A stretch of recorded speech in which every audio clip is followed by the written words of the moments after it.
जी part 2 start हो गया। अच्छा जी, IS 12 का कल सवाल कर रहे थे डिस्कस, बीच में रह गया था, वापस आ जाएं ज़रा इस पे।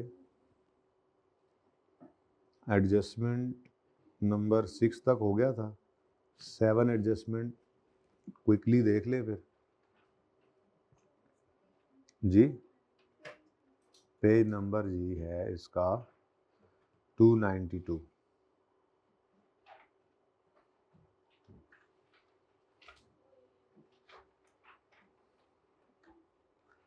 वर्किंग 7,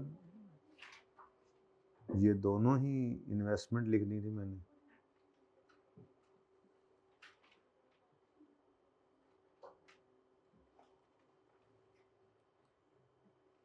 इनमें से कौन सी इन्वेस्टमेंट थी, कौन सी कमीशन थी,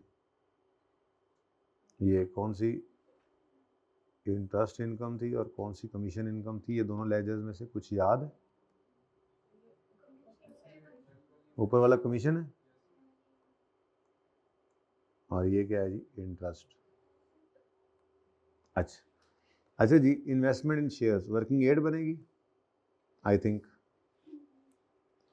कहीं नहीं है ना 8, तो कहीं नहीं है, कहीं नहीं जी। इन्वेस्टमेंट इन शेयर्स,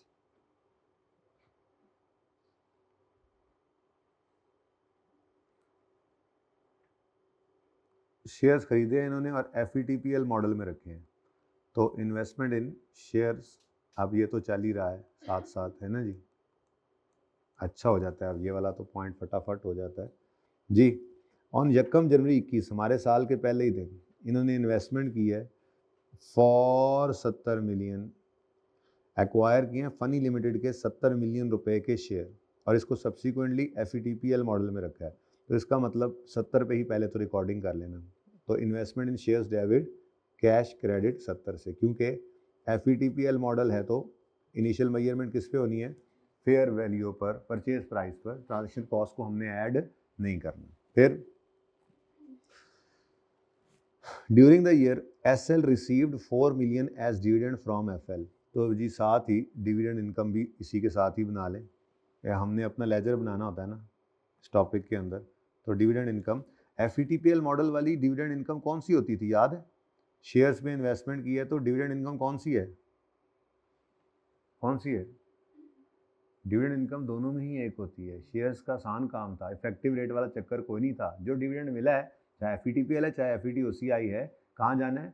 PNL में। तो डिविडेंड इनकम PNL में हमने रिकॉर्ड की होगी। टैक्स वाले क्या कहेंगे वो तो बाद में देखते हैं। एक ही एडजस्टमेंट से दोनों काम निकल रहे हैं। एक इन्वेस्टमेंट इन शेयर्स, उसकी फेयर वैल्यू गेन का चक्कर आएगा और उसकी कैरिंग अमाउंट टैक्स बेस का, और दूसरा डिविडेंड का भी मसला था इसमें, ठीक है। तो डिविडेंड इनकम इन्हीं शेयर्स के ऊपर है। क्या कह रहा है जी? ये कह रहा है SL received 4 million as dividend. तो 4 मिलियन क्या है जी? कैश। तो इनकम का लेजर हो तो कैश किस तरफ आना है? क्रेडिट साइड पे। तो इसी साल में आया, ओपनिंग तो कुछ हो नहीं सकता। कितना? 4 मिलियन। चले अगली बात। उसके बाद कहता है ड्यूरिंग द ईयर इन्होंने रिकॉर्ड किया at year end, sorry, a gain of 10 million was recorded as fair value adjustment. आगे ना पढ़ें फिलहाल। तो कितना गेन रिकॉर्ड किया उसने? गेन दे दिया। कितना गेन? अब ये कहाँ गया होगा? FVTPL मॉडल है तो कहाँ गया होगा? अब इसने हमारे PBT को हिट किया हुआ है। और जो पिछले सवाल में 13वें में मैंने करवाया था, FVTOCI मॉडल में था, तो उसके गेन ने PNL को हिट नहीं किया था, लेकिन DTL को हिट लगती है, एक लाल वाली हिट, और दूसरा कैरिंग अमाउंट और टैक्स बेस वो भी जाता है उधर, ठीक है। खैर ये तो गेन PNL में आ गया। कितना? 10। अब क्लोजिंग बैलेंस क्या हो गया? 80। उसके बाद वो कह रहा है रिसीव किया है 4 मिलियन डिविडेंड इनकम का। अब 4 मिलियन रिसीव किया है और कोई रिसीवेबल नहीं बता रहा कि है, तो इसका मतलब फिर क्या है कि जो इनकम थी वही सारी की सारी क्या हुई है? Receive. No receivable, no advance. Dividend तो नॉर्मली एडवांस में मिलता भी नहीं है, खैर, लेकिन कोई रिसीवेबल नहीं है। डिविडेंड सारे का सारा वो कह रहा है जी हमने रिसीव ही कर लिया है। तो जितना कैश नज़र आ रहा है बैलेंसिंग फिगर, यानी कि हम इसके बाद हम लिखते थे कैश या इनकम जो गिवन है वो लिखने के बाद हम क्लोजिंग बैलेंस लिखते थे लेजर में इनकम एक्रूवल वाला लेजर में क्लोजिंग लिखने के बाद बैलेंसिंग फिगर निकाल लिया करते थे, ठीक है। यहाँ पर तो कैश दे दिया उसने, कोई गेन लॉस नहीं है, कोई रिसीवेबल नहीं है, तो सारे का सारा ये डिविडेंड इनकम है जो पीएनएल के अंदर चली गई, ठीक है। ये मैंने बना ज़रूर दिया, इसकी ज़रूरत कोई नहीं थी, क्योंकि रिसीवेबल पेएबल होता तो टेंशन होती, कैश है और कैश की बेसिस पर ही टैक्स वाले चल रहे होंगे, हमारा उनको फ़र्क ही को नहीं आना। तो आगे वो कहता है under tax loss capital gain is taxable at 15% at the time of sale. मतलब ये कब आएगा, ये गेन जो हमने रिकॉर्ड किया ये दरअसल कब आएगा, ये गेन जो हमने रिकॉर्ड किया है, ठीक है, ये दरअसल कब आएगा, हम अकाउंटेंट ने रिकॉर्ड किया है जब एक्चुअल में इसको बेचेंगे। क्या हमने इनको बेचा है? अब हमने तो इसको रिकॉर्ड कर लिया हुआ है एज एन इनकम, तो ये यहाँ तक आते आते 10 रुपये का गेन क्या रिकॉर्ड हो चुका हुआ है, इनकम, पीवीटी तक आते आते। तो फिर सबसे पहला काम क्या करना है जी, इसको हम कर देंगे लेस, ठीक है, लेस फेयर वैल्यू गेन, ठीक है, कितना 10। अब मामला क्या हुआ है, मामला ये हुआ है, टैक्स वाले कह रहे हैं ये जो इन्वेस्टमेंट इन शेयर्स है ना, ये आपने अभी तो उठाकर रख दी कितने पे, वर्किंग का रेफरेंस दे देना, कितने पे 80 पे, जबकि हमारे हिसाब से ये अभी तक क्या है, ये अभी तक 70 ही है। अब ये जो डिफरेंस है, डिफरेंस 10 का, ये गेन है ये गेन है, कैपिटल गेन है, ये डिविडेंड नहीं आया, ये उसी इन्वेस्टमेंट ने ग्रोथ शो की, ये क्या है, कैपिटल गेन है। अब इस कैपिटल गेन को जब कभी आएगा, टैक्स वाले किस रेट पर टैक्स करेंगे, ये हो गया गेन, फेयर वैल्यू गेन। जब आएगा वो कब टैक्स करेंगे, कितने पे करेंगे, 15% पे। अभी तो आया नहीं है, तो डेफर करके फिर हमें पता है कि जब इसने आना है तो 15% रेट लगना है, तो डेफर टैक्स 30 पे तो नहीं बुक करेंगे ना। ये बात समझ आई। दूसरी चीज इसके अंदर दो गेन्स बुक किए ना हमने, दो इनकम्स बुक की, एक फेयर वैल्यू गेन पीएनएल में बुक हुआ और दूसरा डिविडेंड इनकम पीएनएल में बुक हुई है। तो गेन को वो कह रहे हैं हमने अभी टैक्स नहीं लगाना, हमने इनकम बनाया हुआ था, रिवर्स कर दिया। कब लेना है, जब असल में बेचोगे, जब बिकेगा तो कितने पे लेंगे जी, 15% पे, डेफर टैक्स में रखा और 15% रेट लगा दिया। दूसरी चीज इसमें क्या है, डिविडेंड इनकम, पीएनएल में हमने इनकम कितनी रिकॉर्ड की है और कैश भी कितना रिसीव हुआ है। अब देखते हैं टैक्स वाले क्या कर रहे हैं इस बेस में, इसके केस में कहता है वाइल डिविडेंड रिसीव्ड, टैक्स वाले किस बेस पे चलते हैं, कैश बेस पे। तो dividend receive is taxable at intention of SL of holding investment in FL is to take benefit of form. अच्छा, अब ये जुमला परेशान करने के लिए था। क्या कहता है जी, इंटेंशन क्या एसएल की, कि बच्चा इस टॉपिक में आए तो शायद आईएफआरएस 9 को याद सही से ना कर सके। क्या कह रहा है, इंटेंशन ऑफ एसएल क्या है, इसको होल्ड करेंगे to take benefit in the form of capital gain. का मतलब क्या है कि आपने इसको होल्ड करके लॉन्ग टर्म में इससे गेन कमाना है, यही है मतलब। ट्रेडिंग तो नहीं लग रहा ना, या ट्रेडिंग भी लग रहा है, तो दोनों सूरतों में जब उसने ऊपर क्लियर कर दिया कि उसने एफईटीपीएल रखना है, तो दोनों इंटेंशंस के साथ आप एफईटीपीएल मॉडल तो यूज कर सकते हैं ना। तो उसने कह दिया एफईटीपीएल मॉडल है, तो कहानी होगी खत्म। तो बहरहाल अब हमारे मतलब की बात रह गई है ये वाली, डिविडेंड इज रिसीव्ड वाला टैक्सेबल गेन टैक्सेबल होगा 15% पे at time of sale, while dividend received जो हुआ है वो 10% टैक्स होना है। इसका मतलब टैक्स वाले किस बेस पर चल रहे हैं, कैश बेस। तो फिर हमने पीएनएल में जो रिकॉर्ड किया है उसको उल्टा दें। अब हमने रिकॉर्ड क्या किया है, बोलो, 4 की इनकम, उसको उल्टा दें और मतलब लेस कर दें और ऐड क्या करें, कैश। तो मेरे ख्याल में तो कुछ करने की ज़रूरत ही नहीं है, क्योंकि हमारा मामला ही क्या था, सेम टू सेम, ठीक है। अगर आपका दिल कर रहा है तो आप ऐसे ही करें जैसे आपका दिल कर रहा है, क्योंकि आपका कॉन्सेप्ट ना खराब हो, ठीक है। हम कहते थे इनकम के केस में टैक्स वाले किस बेस पे हैं आज, बोलो, कैश बेस पे। कैश बेस पे हैं तो पीएनएल को करंट टैक्स की वर्किंग में क्या करें, हम तो एक्रूवल पे ही होते हैं, ठीक है। करंट टैक्स में क्या करें, पीएनएल को उल्टा दें। तो हमने जो इनकम रिकॉर्ड की थी, डिविडेंड इनकम कितनी जी, 4 की, इसको उल्टा दें। तो ऐड हुई पड़ी है तो लेस कर दें, लेस डिविडेंड इनकम कितनी जी, 4, और रिकॉर्ड करें कैश। तो ऐड भी क्या हो गया, बोलो, डिविडेंड रिसीव्ड भी 4 ही है। तो ये मैं कह रहा था कि अगर इधर नाम ही लिखते तो खैर थी, लेकिन आपकी तरतीब खराब हो जानी थी, ठीक है। तो इस ऐड को अब आपने क्या कर दिया, काटा वाटा कर दिया, क्योंकि ये यहाँ पर लिखते इसलिए कि हमारी तरतीब ख़राब ना हो, और लिख के काट इसलिए दिया है कि अगर ये लिखा रह गया तो इस पर भी रेट लग जाएगा। गालिबन 30% आपने बोला था, जबकि इस पर रेट तो लगना है 10%। ये तो सेपरेट ब्लॉक है, ठीक है। रेकनसाइलिंग आइटम्स को ज़रा इधर ले आए यार, जगह कोई नहीं है, अल्लाह करेगा और कोई नई को वर्किंग बनेगी, हैं जी। अच्छा, अब जी ये करने के बाद आपने यहाँ पे जो एंड पे जाके आप लिखा करते हैं टैक्स, जो टैक्सेबल प्रॉफिट निकलता है तो उस पर टैक्स निकल आता है एक, और उसके बाद फिर जो सेपरेट रेट वाले होते हैं उनको आप अलग से लेते होते हैं। तो यहाँ पे मैं वो लिख लेता हूँ, टैक्स ऑन 4 रुपीज़ का dividend eight the rate of कितना जी, 10%। तो ये तो अभी आंसर भी आ गया, कितना, 0.4। ठीक है जी, सही है। अच्छा, आगे चलें, पूरी बात क्लियर हो गई। इन्वेस्टमेंट इन शेयर्स फेयर वैल्यू गेन, वो कह रहा है कि हम देंगे टैक्स डेफर करके। तो हमने ऐसे ही कल भी था, मतलब 13वें सवाल में भी था, पर वहाँ पे चूँकि डीटीएल में चला जाता है ना, क्योंकि वो पड़ा ओसीआई के अंदर होता है, हमने नेट सरप्लस जो रिकॉर्ड कर डीटीएल को उसकी हिट कर दी थी। ये तो पीएनएल के अंदर ही पड़ा हुआ है ऑलरेडी, ठीक है। तो खैर पीएनएल को हिट कराया और कैरिंग अमाउंट टैक्स बेस का डिफरेंस 15% के हिसाब से रिकॉर्ड कर लिया जी। ये एडजस्टमेंट भी मैंने कर दी है, डिस्कस को मसला है तो बताएं। अच्छा, अब पॉइंट 8 में उसने डेफर टैक्स लायबिलिटी एसेट दे दिए in respect of temporary differences as at 31 December 2020, ठीक है। और वो हमने कर लिया था। एप्लीकेबल टैक्स रेट 30% है, और फिर आपको मसला आ रहा था इस एडजस्टमेंट में। तो अब इसको ज़रा ध्यान से देखिए। कहता है अनयूज्ड टैक्स लॉसेज वर 50 मिलियन टिल 31 दिसंबर 2020।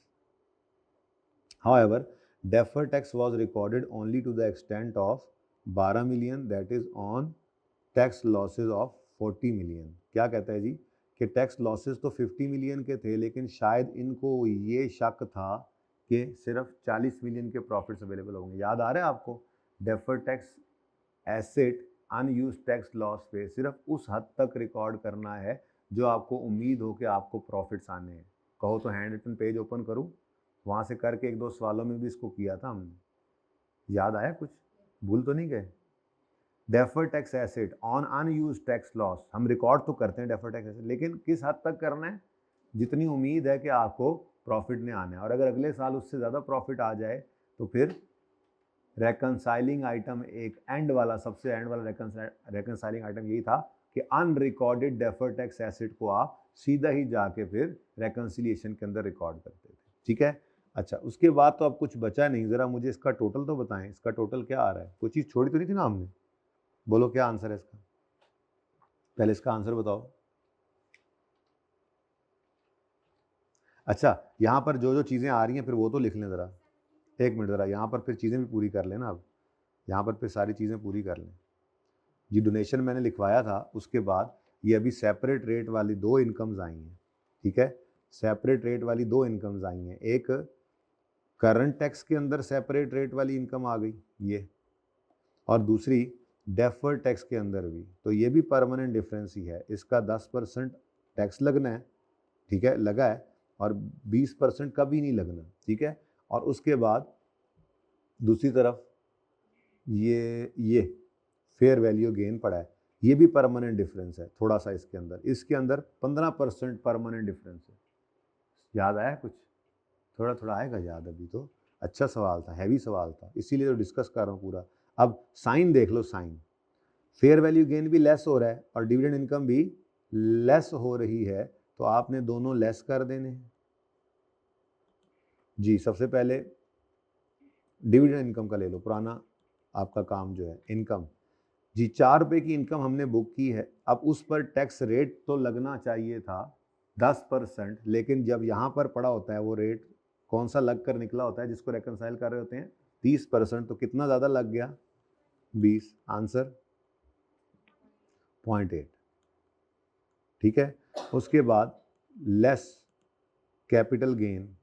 अब कैपिटल गेन जो है कितना है, 10 का, इस पर लगना तो चाहिए था 15%, लेकिन चूंकि ये कैपिटल गेन पीबीटी में पड़ा था और पीबीटी पर रेट हमने क्या लगाया, अकाउंटिंग प्रॉफिट रेट लगाते हैं ना पूरा 30%, तो इस पे कितना ज़्यादा लग गया 15%। तो ये दोनों परमानेंट डिफरेंसेस भी मिलते जुलते आपने किए हुए थे, ये एडजस्टमेंट जो आप किए तो इसलिए इसका आप कर रहे हैं। जी बोलो 1.5। ठीक है, अब सवाल मुकम्मल है। मुझे बताओ टैक्सेबल प्रॉफिट कितना है, टैक्सेबल प्रॉफिट, टैक्सेबल, ये सिर्फ वो वर्किंग करने के लिए मैंने सारा ही सवाल भी करा दिया, अच्छा भी था वैसे। 72 130 लग नहीं रहा वैसे 72, क्योंकि 146 26, ये भी तसल्ली कर लें, ये तो लग रहा है वैसे, क्योंकि 130 था ना ऊपर, फिर 15 25 इतनी तकरीबन ये कोई अब 180 85 तो पॉजिटिव आ रहा है 80 के करीब, तो फिर वो जी 126 है। चलो ये पता नहीं पहले फिर बच्चों ने 70 कैसे निकाला। 122 कर लो, फैसला कर लो एक कोई, मैं सोल्यूशन से जाके देख लेता हूँ। ये कैलकुलेशन नहीं हो रही आपसे, हैं सारी चीज़ें लिखी थी, सारा सवाल करा लिया आपने मुझसे, कैलकुलेशन नहीं हो रही आप लोगों से जी। अब ये टैक्सेबल प्रॉफिट है, इस पर आप टैक्स लगाने ही लगे थे रेट कि आपको किसी ने बताया ओ भाई आपके ना अनयूज्ड टैक्स लॉसेस पड़े हैं। 31 दिसंबर 20 की शाम को अनयूज्ड टैक्स लॉसेस कितने पड़े हैं, 50 मिलियन के, तो उनको फिर यूज करें, brought forward tax losses, brought forward tax loss. ठीक है जी, कितने हैं जी 50, ये क्या हो जाया करते हैं जी माइनस, और जब ये यूज हो गए तो अब अच्छा डायरेक्ट 72 आंसर, कहीं आंसर देख कर किया होना ना 72। अच्छा अच्छा जी, अब टैक्सेबल प्रॉफिट आ गया, टैक्सेबल प्रॉफिट आ गया जी। अब टैक्सेबल प्रॉफिट ये है, अब मेरे बच्चों इस 72 पर कितने परसेंट रेट लगना है, 30%। ठीक है, तो लगाओ जी 30%, tax on 72 at the rate of 30% is equal to, तो टोटल क्या बन गया, सीटीई डेबिट सीटीपी क्रेडिट कितने से जी, पूरा 22। ठीक है, अब ये टैक्स एक्सपेंस आ गया। अच्छा, अब एक मसला और भी हो गया, वो मसला ये है कि आपने कितना फ़ायदा लिया अनयूज टैक्स लॉस से इस दफ़ा, 50 का, पूरा 50 फ़ायदा दे गया ना आपको। पिछले साल उम्मीद थी कि सिर्फ 40 का प्रॉफिट आएगा, तो 40 से तो ऊपर आ गया, तो आपने डेफर्ड टैक्स 40 तक बुक किया हुआ था। तो फिर एक एडिशनल काम किया करते थे, डायरेक्ट रेकन्सिलिएशन में जाके, यहाँ पर हम एक्सपेंस निकाल रहे हैं, एक्सपेंस यहाँ पे क्या निकल रहा होता है, यहाँ पे क्या निकला होता है, ये यहाँ पे क्या निकला होता है जी टैक्स एक्सपेंस, यहाँ पे क्या लिखते हैं हम पीवीटी, फिर रेट, और फिर क्या आता है जी टैक्स एक्सपेंस, टैक्स एक्सपेंस ही आता है ना। अब ये टैक्स की फिगर है, तो अगर कोई एसेट अनरिकॉर्डेड था, अब रिकॉर्ड कर रहे हैं, तो वो इस एक्सपेंस को बढ़ाएगा या कम करेगा, मेरा जवाब नहीं आप ही मुझे मिला। मैंने कहा ये क्या है, ये टैक्स एक्सपेंस है, बोलो एक्सपेंस है ना। अब इस साल हमने एक 50 रुपए का फ़ायदा लिया है, दरअसल उस पर रिकॉर्ड पिछले साल एसिड किया था सिर्फ 40 रुपए का, लेकिन उसके अगेंस्ट फ़ायदा 50 रुपए का, 40 रुपए के ऊपर एसिड बुक किया था ना, लेकिन फ़ायदा कितने रुपए का ले लिया, पूरे 50 का। तो इसका मतलब कुछ डेफर्ड टैक्स एसिड अनरिकॉर्डेड था, अनयूज टैक्स लॉस वाला, तो उसको रिकॉर्ड करना है। तो ये एसिड जब रिकॉर्ड करेंगे, ये फ़ायदे की चीज़ है नुकसान की चीज़ है, तो ये एक्सपेंस को कम करेगा या बढ़ाएगा। तो ये मैंने आपको कहा था कि ये हमेशा लेस ही हुआ करेगा, जो unrecorded unused deferred tax, unused tax loss का जो अनरिकॉर्डेड डेफर्ड टैक्स एसेट होगा, जब वो पिछले साल कम रिकॉर्ड किया था, इस साल बढ़ाएंगे, तो उसने हमेशा माइनस ही होना है। अभी भी मैं आपको दिखा सकता हूँ वो रेकन्सिलिएशन जो मैंने एंड पे आप लोगों को बनाकर दी थी, अभी दूर नहीं है, इतना करीब ही है वो, मुझे लगता है। सॉल्यूशंस ये पास पेपर के अल्हम्दुलिल्लाह पास पेपर के सॉल्यूशंस के अंदर ही मुझे लगता है मैंने आपको ये बनाकर दी थी रेकन्सिलिएशन सी।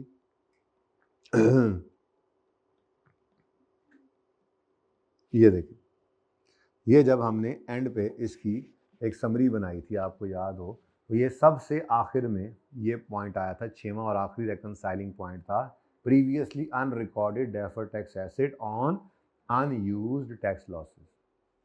ठीक है। अब ये हमारे पास सवाल में वो लिखता है, ये क्या कह रहा है सवाल में, कहता है अनयूज्ड टैक्स लॉस था तो 50 मिलियन का 31 दिसंबर 20 पे, हाउएवर डेफर्ड टैक्स एसेट को हमने सिर्फ रिकॉर्ड किया था to the extent of 12 million, यानी कि 40 मिलियन रुपए का प्रॉफिट हम एक्सपेक्ट कर रहे थे, limited availability expected future tax पे प्रॉफिट्स की थी। तो इसका मतलब 10 रुपए के अनयूज्ड टैक्स लॉस पे हमने डेफर्ड टैक्स एसेट 30 रुपए का, यानी 3 रुपए बुक नहीं किए हुए थे, तो ये अनरिकॉर्डेड है, तो इसको रिकॉर्ड कर लें। अब इसने होना हमेशा क्या है, लेस, तो लेस किया हमने, और previously unrecorded deferred tax asset on unused tax loss. ठीक है जी, और काफ़ी होगी लंबी कहानी, तो कितना था जी 10, कितना परसेंट, आंसर 0.3। ठीक है जी, तो बाकी आपके काम सारे हो ही जाने रेकन्सिलिएशन के, ये मैंने कुछ आइटम्स आपको दिखाए, इस सवाल में बस ये 4 ही थे। लेकिन अब सवाल ये पैदा होता है कि जब डेफर्ड टैक्स लायबिलिटी का ओपनिंग बैलेंस निकालने लगेंगे तो पता नहीं वो लायबिलिटी रहेगी या नहीं, क्योंकि हमें इस वर्किंग के अंदर क्या गिवन था जी, कौन सा सवाल है ये, 15 है। इस वर्किंग के अंदर क्या गिवन है कि हमारी डेफर्ड टैक्स लायबिलिटी कितनी है जी, ओपनिंग 12। ठीक है, जबकि वो कह रहा है पिछले साल के एंड पे अनयूज टैक्स लॉस भी था, तो पता नहीं यहाँ पे अब है कहाँ DTL का ये, तो ये देखो, ये तो आपका ज़ीरो हो गया। चक्कर क्या हुआ, उसने ना असल में डेफर्ड टैक्स लायबिलिटी तो दी थी, इनके अंदर असूली तौर पे अनयूज टैक्स लॉस भी तो होना चाहिए था, उसके ऊपर जो डेफर्ड टैक्स एसेट बुक करते हैं, ये पिछले साल की बात हो रही है। वो कह रहा है 31 दिसंबर 2020 पर अनयूज्ड टैक्स लॉसेस तो थे पूरे 50 के, लेकिन हमने बुक कितने पर किया, 40 पे। अब पिछले साल में, इसका मतलब पिछले साल के अंदर, तो ये मैं मिटा रहा हूँ ज़रा, ठीक है, एक ये भी होना था अनयूज्ड टैक्स लॉसेस, याद आ रहा है। अब इसका असूल क्या बनाया था कि इसको मैंने कहा था बारों बार 40 पर रिकॉर्ड किया ना 30%, तो इसको बारों बार हम लेकर जाते थे ऐसे, कोई नहीं कैरिंग अमाउंट, कोई टैक्स बेस, कोई डिफरेंस नहीं, और सीधा जाके यहाँ पर डालते थे। तो 40 का 30% क्या है जी, 12 रुपये का क्या डेफर टैक्स एसिड बना। अब मुझे बताओ नेट में क्या आना चाहिए था यहाँ पर, अगर पूरी कहानी लिखता तो ये 0 है। ठीक है, 18 और 3 21 का लाइबिलिटी थी, 21 की डेफर टैक्स लाइबिलिटीज थी, और 21 के डेफर टैक्स एसेट बन गया।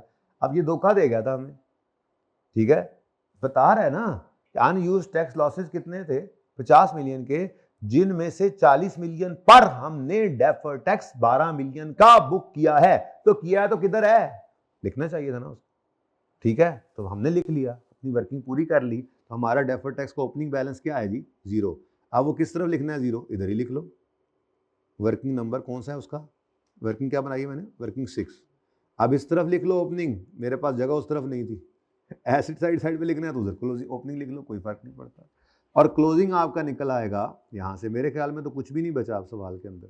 ठीक है, यहाँ से अब सारे रेट्स लगाकर आप यहाँ पर DTL या A निकाल लोगे, और बोलो DTL या A जो आपका वर्किंग नंबर रिक्वायरमेंट B से निकलना है, पता नहीं DTL है या A है, देख लेते हैं, वो DTL है। ठीक है, तो पार्ट B से आपका क्लोजिंग आ गया। ठीक है, वो जितना भी आएगा, अब बैलेंसिंग फिगर आपकी DTE की इधर आ जाएगी। ठीक है जी, इधर ही आनी है ना, इधर तो 0 पड़ा हुआ है। ओके सॉरी, तो ये DT डेफर्ड टैक्स एक्सपेंस आ गया, और ये आपका करंट टैक्स एक्सपेंस आ गया। तो ज़रा चेक कर लेते हैं सोल्यूशन के ऊपर जाके ज़रा एक दफ़ा, करंट टैक्स उन्होंने कितना निकाला हुआ है 22, और डेफर्ड टैक्स एक्सपेंस कितना निकाला हुआ है यहाँ पे, वो बैलेंसिंग फिगर 12.3। बाकी सारी चीज़ें इसके अंदर देख लो ना, सारी की सारी आ गई हैं। ये ओपनिंग था, ये देखो हमने वर्किंग दोबारा की, तो ये उसने बताए हुए थे 3, और ये चौथा उसने बताया नहीं था, कंजूसी कर गया था, तो वहाँ पे मैंने इसलिए डाल दिया। ठीक है, उसके बाद कहाँ है वो बी रिक्वायरमेंट, कहाँ है, ये चेक कर लो, यही आइटम्स हैं 154 और 91, फिर 22 और 0, 45 और 0, 0 और 18, ये ज़रा चेक कर लें, आपने कल करवाया था ये 18, मुझसे गलती हो गई थी, याद है ना। फिर उसके बाद 8 और 0 और 80 और 70, तो ये पूरे हैं। तो यहाँ से जो डेफर्ड टैक्स निकला है, लायबिलिटी है क्लोजिंग में, ये लिख कर इन्होंने बैलेंसिंग फिगर क्या निकाली हुई है, अभी तो देखी थी 12.3। तो current tax 22, current tax 22, deferred tax 12.3, कोई मसला बोलो। ये आ गया आपका टैक्स एक्सपेंस। अब यहाँ पे आपने 130 पीबीटी रख के ये अब लिखा तो 39 आ गया।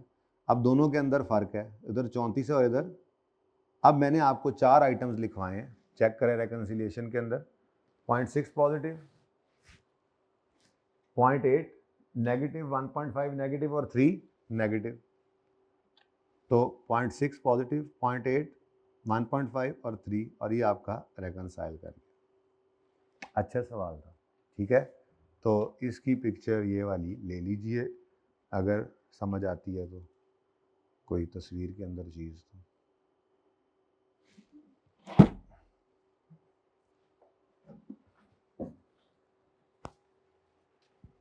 ये कितने बच्चों ने अटेम्प्ट किया हुआ है? गुड, बिल्कुल सही हो गया था पहली बार में। 1-2 गलतियां तो बरकत के लिए भी होनी चाहिए बेटा। इंसान का दिमाग जो है ना वो ज़मीन पे रहता है, आसमान पे नहीं ना पहुँचता। हम पता नहीं क्या चीज़ है, हम तो कुछ भी नहीं है। तो अल्लाह के फजल से जो आता है आपको आता है ना जी। ले जी, उसके बाद अब देख लें ज़रा कौन कौन से सवाल रह गए अभी तक जो कहानी चल रही है। करने वाले सवाल पीछे से शुरू से करा दिए थे, यहाँ से करने वाले बाद 9वें से शुरू हुए थे फिर, ठीक है ना। तो जो सवाल पिछले शुरू वाले छोड़े हुए हैं उनको अगर डालना भी हो तो रिवीजन प्लान में खुद डाल दूंगा। बाकी आपने पहला, दूसरा, तीसरा कर लिए थे, चौथा भी कर लिया था, 5वां भी, 6वां भी, मैंने 7वां 8वां सिर्फ छोड़ा हुआ है। 9th ओके है, 10th ओके है, 12th, 13, 14, किसी सवाल में किसी को एडजस्टमेंट में कोई मसला हो तो पूछ सकते हैं। 15,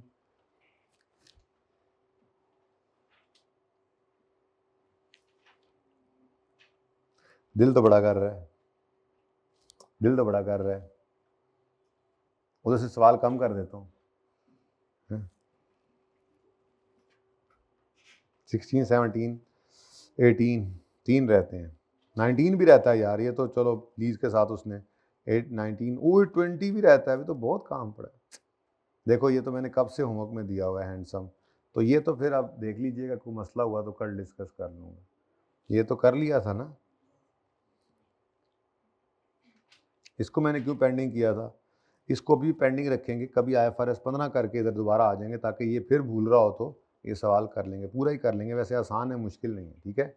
चलें अब आ जाएँ अपने टॉपिक पे जो चल रहा था हमारा कंसोलिडेशन का। ये तो उधार उतार रहे हैं ना आजकल हम, जो छोड़े हुए थे।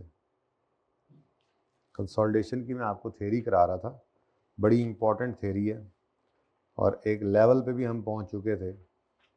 इस लेवल से आगे एक कहानी सुनाता हूँ भाई। सबसे पहली बात तो ये स्टैंडर्ड पता है क्या कहता है? स्टैंडर्ड कहता है कि आपके पास कोई ऐसी वजह नहीं है जिस पर आप बेस करके ये कह सकें कि हम कंसोलिडेशन ना करें। पहले स्टैंडर्ड ने क्या पढ़ाया, अभी हम पढ़ते आए हैं ना, ठीक है। इस वक्त पेज नंबर 517 पे मैंने आना है, ठीक है।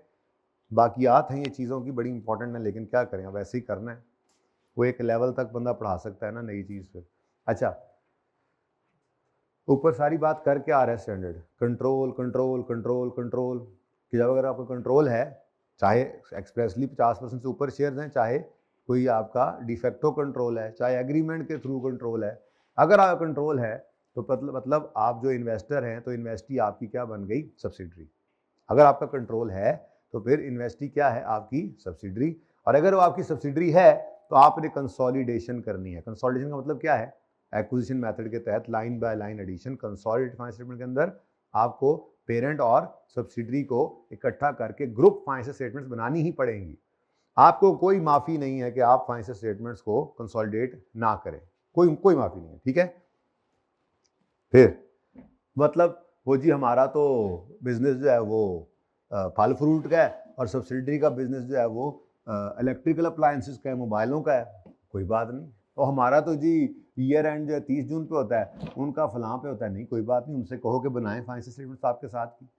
कोई वजह आप ऐसी नहीं बता सकते इसके ऊपर आप कहेंगे जी नहीं जी, कोई कहे जी हमें तो प्रॉफिट आ रहे हैं, उनको लॉसेज आ रहे हैं कोई ऐसी अजीब व गरीब वजह भी निकाल लें आप, ठीक है, नहीं डायरेक्टर्स का दिल कह रहा है कि जी दिल में आ रही है उनकी कि ना करें, नहीं, कोई लॉजिकल रीज़न भी आप दे दें, वो कहते नहीं हमें मानने पे तैयार नहीं हूँ। सिर्फ एक सूरत है, उस एक सूरत के अंदर आप सब्सिडरी को अपने साथ कंसोलिडेट करके ग्रुप फाइनेंशियल स्टेटमेंट ना बनाएं। वो कब होगा, वो एक तस्वीरी कहानी से आपको समझाने की कोशिश करता हूँ। हमारी कंपनी का नाम था PTCL, ठीक है, और हमने एक्वायर किया हुआ था यूफोन को 70%, ठीक है जी।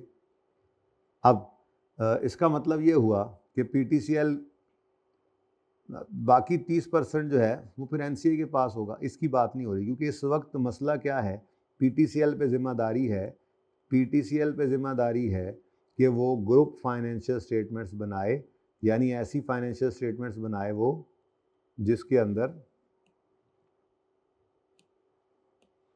ये वाला डिब्बा लगा हो। ये डिब्बे का मतलब क्या है, डिब्बे का मतलब क्या है, ये एक ग्रुप है, ठीक है, तो ये जिम्मेदारी है PTCL पे। लेकिन स्टैंडर्ड ने कहा अगर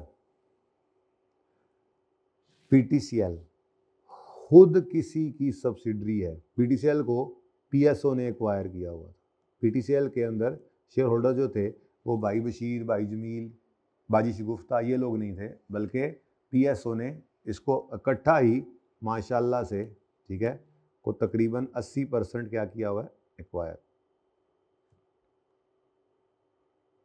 अब ये सिचुएशन थोड़ी सी बदल रही है, ठीक है, यहाँ पर अब क्या सीन बन गया कि PSO ने 80% PTCL का एक्वायर किया हुआ है, तो इसका मतलब ये हुआ, नंबर 1, PTCL खुद होली ओन्ड सब्सिडरी है, तो फिर तो 100% PSO के पास है।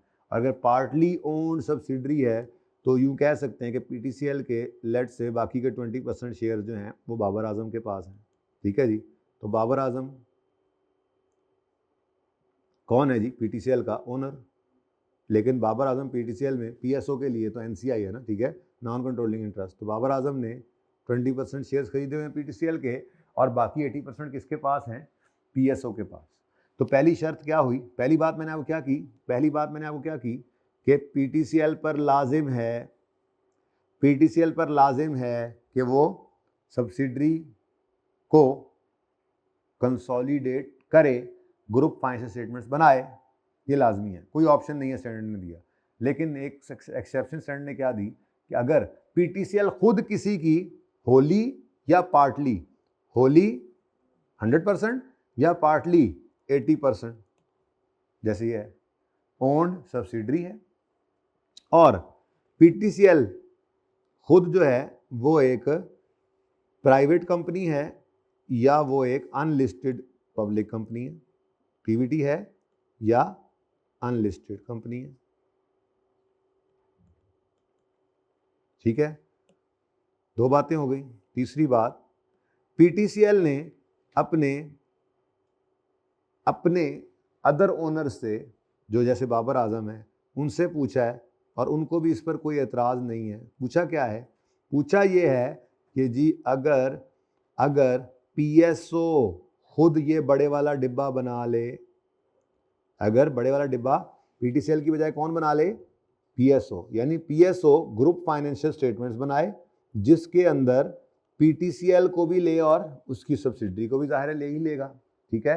तो अगर ये सूरत हाल हो तो फिर PTCL को स्टैंडर्ड ने कहा आपको हम माफ़ी देते हैं कि आप चाहें तो यूफोन को कंसोलिडेट करके अपनी ग्रुप फाइनेंशियल स्टेटमेंट्स ना बनाएं। अब ये 4 शराइत हैं। नंबर 1, पहली बात तो क्या है कि कोई ऐसी ऑप्शन मौजूद नहीं है, इधर पढ़ो जरा, IFRS 10 IFRS 10 requires that an entity that is parent shall present consolidated financial statements and must include all subsidiaries of parent. तो यहाँ पर कोई ऑप्शन नहीं है, रिक्वायर करता है कि एंटिटी जो कि पेरेंट है उस पर लाजिम है कि वो प्रेजेंट करे कंसोलिडेटेड फाइनेंशियल स्टेटमेंट्स और लाजिम है कि इंक्लूड करे ऑल सब्सिडरीज को। ये नहीं कि इसको कर लें उसको कर लें, नहीं, सबको। ठीक है, तो ये तो पहली बात IFRS 10 ने कह दी, तो ये लाजमी है। लेकिन parent need not present consolidated financial statements if and only if all the following conditions apply. अब ये वही 4 फॉलोइंग कंडीशन जो हैं वो मैंने यहाँ पर बनाकर दे दी आपको। नंबर 1 क्या जी, a parent need not to present consolidated financial statement if all conditions apply। क्या? नंबर 1 पेरेंट, इट का मतलब क्या है? PTCL। ठीक है, PTCL इज होली या partly owned subsidiary. PTCL is a wholly owned subsidiary or is partly owned subsidiary of another entity। another entity कौन है हमारी यहाँ पर? another entity कौन है? PSO। मेरी एग्जांपल साथ से जुड़ जाए ना, PSO। ठीक है, फिर and all its other owners and all its other owners including those not otherwise entitled to vote have been informed about and do not object to। ये इतनी सी बात यूं रख लें, and Babar Azam do not object to the parent not presenting consolidated financial statement। ठीक है, तो ये कौन है जी? अदर ओनर्स कौन है? मेरी एग्जांपल के मुताबिक PSO के अदर ओनर्स जो हैं कौन जी? बाबर आजम। तो ठीक है,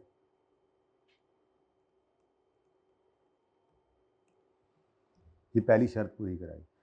पहली बात, सबको कंसोलिडेट करना है, सारी सब्सिडी को लेना है। तुम पेरेंट हो सबको लो। दूसरी बात, लेकिन कर सकते हो, माफी मिल सकती है, कंसोलिडेट ना करो, ये कर सकते हो, लेकिन कब? जब सारी फॉलोइंग कंडीशन मीट हो। नंबर 1, वो ये खुद ही होली ओन्ड सब्सिडरी है या पार्टली ओन्ड सब्सिडरी है किसी और एंटिटी की, और इसके अदर ओनर्स को कोई एतराज़ भी नहीं है कि पेरेंट जो है वो कंसोलिडेटेड फाइनेंशियल स्टेटमेंट्स ना बनाए जिसमें यूफोन को लिया हो। ये पहली बात हो गई। तो ये बेसिकली एक ही में आ गया। फिर इसकी डेट सिक्योरिटीज, इट्स मतलब PTCL की डेट और equity instruments are not traded in public market, मतलब ये अनलिस्टेड है। इट्स मतलब PTCL के शेयर्स या debentures not traded in public market का मतलब ये क्या है जी? अनलिस्टेड है। ठीक है जी। फिर साथ ही उसने ये बात भी की, डिड नॉट फाइल, या ये साथ उसने जोड़ दिया, ये बेसिकली ऊपर वाले के साथ ही था। मैंने तो 4 पॉइंट्स याद रखने के हिसाब से बनाए ना, ठीक है, लेकिन उसने चौथा क्या बनाया हुआ है कि इट यानी कौन? PTCL ना तो लिस्टेड है, यानी पहले क्या बात है? अनलिस्टेड है, और दूसरा PTCL जो है वो प्रोसेस ऑफ लिस्टिंग में भी नहीं है या किसी और regulatory for the purpose of issuing public market के अंदर, तो यानी ना तो लिस्टेड है ना in the process of listing है। ठीक है, तो ये 2 बातों का मैंने वहां पे एक अलग पॉइंट बनाया हुआ है। तो मैंने इन 2 का एक बनाया हुआ है कि बस वो क्या है? अनलिस्टेड है, मतलब वो अभी भी अनलिस्टेड है और वो ऐसा कोई इरादा भी नहीं रखती कि जिसका प्रोसेस चल रहा हो कि वो लिस्टिंग करने की तरफ जा रही है। तो बात वही होगी ना। ठीक है, पहली बात, खुद किसी की सब्सिडरी है और अदर ओनर्स को एतराज़ नहीं है कि कंसोलिडेशन करे बगैर काम चल जाएगा, उनको एतराज़ नहीं है। बाबर आजम ने कहा कोई बात नहीं, आप बेशक अलग से PTCL वो वाली फैसिलिटी ना बनाए जिसमें यूफोन को लेना है। ठीक है, और दूसरी बात ये 2 पॉइंट्स वहां पे आ गए। ठीक है, दूसरी बात, PTCL लिस्टेड नहीं है, लिस्टिंग के प्रोसेस में भी नहीं है, और चौथी बात, इट्स यानी PTCL कि अल्टीमेट और एनी इंटरमीडिएट पेरेंट प्रोड्यूस कर रहा है। वो पेरेंट ऊपर भी पेरेंट हो सकता है। ठीक है, तो कह रहा है जी अल्टीमेट पेरेंट जो है वो प्रोड्यूस करता है, ultimate parent produces financial statements that are available for public use and comply with तो इट्स अल्टीमेट या इंटरमीडिएट, अल्टीमेट और any intermediate parent produces financial statement that are available for public use और comply करती हैं with IFRS in which subsidiaries are consolidated and are measured at FVTPL और in accordance with, उसको छोड़े, ठीक है, इससे आगे वाली बात तो पढ़ी ना, in which subsidiaries are consolidated, that's it, ठीक है जी। तो ये वही वाली बात, ओके। तो ये इस तस्वीरी कहानी से समझ आता है, वैसे ये बहुत मुश्किल का पॉइंट था, है बड़ा इंपॉर्टेंट, ठीक है। तो इससे आपके एमसीक्यूज भी बन सकते हैं, ओके। डिस्कशन भी मांग सकता है किसी सवाल के अंदर 2-3 नंबर की, ओके। अगली बात क्या करता है जी, a parent that is an investment entity shall not present consolidated statements if it is required to measure all subsidiaries at fair value through, हाँ वो ये कह रहा है कि अगर आपने सारी सब्सिडरीज को एफईटीपीएल मॉडल पे ही रख दिया है, अ parent that is an investment entity, कौन है वो उसका काम ही क्या है, उसका काम बिजनेस करना नहीं, उसका काम ही क्या है, इन्वेस्टमेंट्स करना, ठीक है। वो इन्वेस्टमेंट कंपनी होगी ना कोई, बस वो इन्वेस्टमेंट्स करते हैं, ठीक है, जैसे फंड्स वगैरह होते हैं, कोई म्यूचुअल फंड कुछ ना की चीज़, तो कंपनी क्या है, इन्वेस्टमेंट कंपनी है। तो वो बेशक ना करे कंसोलिडेटेड फाइनेंशियल स्टेटमेंट्स प्रिपेयर, अगर उसने मैयर किया हुआ सारी सब्सिडरीज को, उसने सिर्फ किस लिए लिया हुआ, इन्वेस्टमेंट की हुई है बस शेयर्स के अंदर, इन्वेस्टमेंट इक्विटी, बिजनेस नहीं कर रहे, ठीक है। तो ये एक छोटी सी एक्सेप्शन साथ 4B के अंदर डाल दी उसने। अच्छा, अब उससे अगली बात ये जहनों में आपके चलती थी कि रिपोर्टिंग पीरियड सेम होना चाहिए, अगर कंसोलिडेशन करनी है तो हमें तो सब सवालों के अंदर सिलेबस में न्यूमेरिकली यही आना है, रिपोर्टिंग ईयर सेम ही होता है। सब सवालों में हम देखते थे रिपोर्टिंग ईयर सेम है, तो क्या कंसोलिडेशन के लिए ज़रूरी है रिपोर्टिंग ईयर सेम होना? ज़रूरी है, ज़रूरी तो है, ज़रूरी तो है। आपकी सब्सिडरी को पहले कहा जाएगा कि अगर पेरेंट से आपका ईयर एंड डिफरेंट है तो फिर पेरेंट के ईयर एंड के हिसाब से फाइनेंशियल स्टेटमेंट बनाओ और बना के पेरेंट को दो, वो कंसोलिडेट करे। और अगर ये इम्प्रैक्टिकेबल है आपके लिए तो मैक्सिमम जो फर्क डाल सकते हो ना वो 3 महीने का डाल सकते हो, यानी अगर पेरेंट का ईयर एंड 31 दिसंबर है और आपका 30 सितंबर है तो फिर आप बेशक अलग से 31 दिसंबर में फाइनेंशियल ना बनाओ, लेकिन स्टिल स्टैंडर्ड कहता है इन 3 महीनों के अंदर मटीरियल ट्रांजैक्शंस को फिर भी बताओ अपने पेरेंट को जो जो हुई हैं, ठीक है। तो पहली बात क्या है, पेरेंट और सब्सिडरी का ईयर एंड सेम होना चाहिए, सेम नहीं है तो सब्सिडरी क्या कहेंगे, सेम कर लो। और अगर ये प्रैक्टिकेबल ना हो उनके लिए सेम करना किसी वजह से, तो फिर भी गुंजाइश कितनी निकल आती है, 3 महीने की, इससे पीछे तो फिर चक्कर ही कोई नहीं। 3 महीने अगर फर्क है सिर्फ, तो फिर 3 महीने जो दरमियान में हैं उनकी मटीरियल ट्रांजेक्शन्स का बताना पड़ेगा, फिर चलो गुजारा कर लेंगे। स्टैंडर्ड कहता है कि हम इसके साथ कीजिए, ठीक है, ओके। पढ़े जरा, The financial statements of parent and its subsidiaries used in preparation of consolidated financial statements shall have same reporting date. पहली बात तो उसने ये की, shall have same reporting date, ठीक है। अब अगर when period end is different, subsidiary prepares for consolidation purposes additional information as to same date as the financial statements of parent to enable consolidation unless it is impracticable to do so. तो पहली बात क्या है जी, लाजमी है कि इनके same reporting dates हों, और अगर when period and is different तो सब्सिडरी को कहा जाता है कि आप for consolidation purpose additional information बनाओ ताकि सेम डेट के ऊपर फाइनेंशियल स्टेटमेंट्स पेरेंट के हिसाब से बने और वो कंसोलिडेशन कर सके, अनलेस ये ना हो सकता हो किसी वजह से। अब अगर ये इम्प्रैक्टिकेबल है तो फिर गुंजाइश कितनी है, स्टैंडर्ड कहता है जी गुंजाइश तो सिर्फ है, if it is impracticable to do so subsidiary most recent financial statements may be used with adjustment of significant transactions and events, लेकिन in any case the difference between reporting dates shall be no more than 3 months and the length of reporting period and any difference between dates shall be the same from period to period। फिर ये है कि अगर आप नहीं कर सकते किसी वजह से ये काम, तो फिर बस यही है कि हर साल आप 30 सितंबर में बुक कर रहे हैं, क्लोज कर रहे हैं, या 31 अक्टूबर में कर रहे हैं, 30 नवंबर में, 3 महीने के अंदर अंदर आप क्लोज कर रहे हैं, और सिग्निफिकेंट इंफॉर्मेशन जो है कि वो आपने ट्रांजैक्शंस और इवेंट्स की एडजस्टमेंट करके अपनी 30 सितंबर वाली फाइनेंशियल स्टेटमेंट उठाएं, सिग्निफिकेंट फाइनेंशियल ट्रांजैक्शंस की एडजस्टमेंट करके फिर पेरेंट को दें, लेकिन फिर ये भी देख लें कि फिर हर साल अगर आप नहीं चेंज कर पा रहे तो हर साल ये फासला भी चेंज नहीं हो, ये फिर सितंबर और दिसंबर ही चलता रहे। लेकिन ये भी तब है जब इम्प्रैक्टिकेबल हो किसी वजह से ये करना, वरना तो क्या कहा उन्होंने, सेम नहीं है तो सेम करके पेरेंट को दो सब्सिडरी फाइनेंशियल स्टेटमेंट्स ताकि वो कंसोलिडेशन कर सके। ओके, ये वो मैं बात कर रहा था जिसकी वजह से मैं कह रहा था कि वो स्टैंडर्ड कोई गुंजाइश देता ही नहीं, कहता है all subsidiaries to be included, consolidated financial statements must include all. ये ऑल बोल्ड के अंदर लिखा हुआ है कि कोई ऐसी सूरत नहीं है आपके पास कि आप कोई सब्सिडरी ना लें। ठीक है, हाँ, आपकी जितनी सब्सिडरीज हैं, चाहे 1 है, चाहे 10 है, चाहे 100 हैं, आपको कंसोलिडेशन से माफी सिर्फ इस सूरत में मिल सकती है, वरना कोई माफी नहीं है। तो पेरेंट के लिए जरूरी क्या है कि इंक्लूड करे ऑल सब्सिडरीज को। ठीक है, there is no ground for excluding a subsidiary from, कोई ग्राउंड ऐसा नहीं। ठीक है, फिर यूनिफॉर्म अकाउंटिंग पॉलिसीज पहले से ही पढ़ चुके, अब तो हम देख भी चुके। यूनिफॉर्म अकाउंटिंग पॉलिसी का मतलब ग्रुप फाइनेंशियल स्टेटमेंट्स के अंदर एक जैसी पॉलिसीज हों, यानी अगर पेरेंट का स्टॉक के लिए फाइफो मेथड यूज करता है, सब्सिडरी एफको यूज करती है, तो कंसोलिडेटेड फाइनेंशियल स्टेटमेंट के अंदर, लेकिन ये IAS 8 नहीं है, ये कंसोलिडेशन का स्टैंडर्ड है जो कह रहा है कि पेरेंट वाली पॉलिसी चलेगी तो एफको से उसको फाइफो पे लाएंगे, जो चेंज भी है उसको रिकॉर्ड करना पड़ेगा। हमने जो देखा था वो क्या देखा था, पेरेंट रिवैल्यूएशन मॉडल यूज कर रहा है, सब्सिडरी कॉस्ट, तो कहा था चलो रिवैल्यूएशन पे आओ। पेरेंट कॉस्ट मॉडल पे था, सब्सिडरी रिवैल्यूएशन पे, हमने कहा चलो कॉस्ट मॉडल पे जाओ, क्योंकि ग्रुप के अंदर यूनिफॉर्म अकाउंटिंग पॉलिसीज होनी चाहिए। तो ये अगला पॉइंट है जी। If a member of group uses accounting policies other than those adopted in consolidated financial statements, पहली बात, consolidated financial statements के अंदर तो पेरेंट वाली चलती है ना, ग्रुप की पॉलिसी क्या है, जो पेरेंट की।